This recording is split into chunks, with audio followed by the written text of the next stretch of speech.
مشاهدينا الكرام، السلام عليكم ورحمة الله تعالى وبركاته. مصلحة الأرصاد الجوية ترتقب لنهار يوم الغد بحول الله أجواء صافية على كافة المناطق الوسطى وحتى الغربية. بالنسبة للمناطق الشرقية سنسجل أمطار رعدية، هذه الأخيرة ستكون معتبرة على السواحل وحتى على المناطق الداخلية.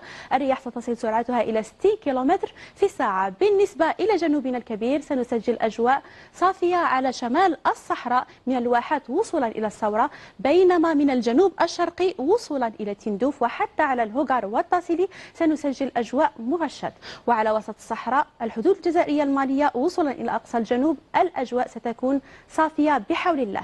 عن درجات الحرارة لليلة هذا اليوم بحول الله سنسجل 11 درجة بعنابة، 8 درجات بقلمة، 4 درجات بباتنا، درجتين بقسنطينة، 8 درجات بتيزي وزو حتى بالجزائر العاصمة، 10 درجات بوهران، 8 درجات بتلمسان، درجة واحدة كأدنى مقياس بالبيض، 9 درجات ببشار، 12 درجة بغرداية، 16 درجة ببسكرة وحتى بإليزي، 17 درجة بجانت، 15 درجة بتمنراست، و25 درجة كأعلى مقياس بحول الله بأقصى الجنوب بإنجزام.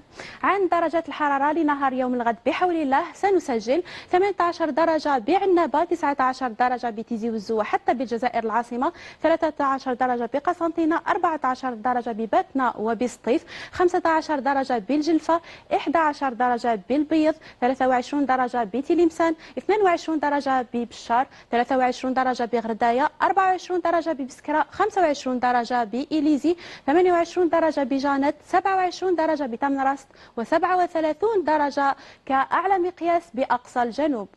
إذا عن الملاحة والصيد البحري، حالة البحر سيكون كثير الاضطراب على السواحل الشرقية، سرعة الرياح ستصل إلى 50 كيلومتر في الساعة، بينما على السواحل الوسطى سيكون قليل الاضطراب، سرعة الرياح ستصل إلى 20 كيلومتر في الساعة، وعلى السواحل الغربية البحر سيكون هادئ، سرعة الرياح ستصل إلى 20 كيلومتر في الساعة.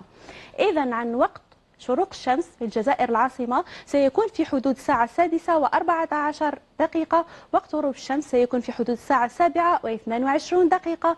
مشاهدينا الكرام، نشكركم على حسن المتابعة، دمتم في أمان الله.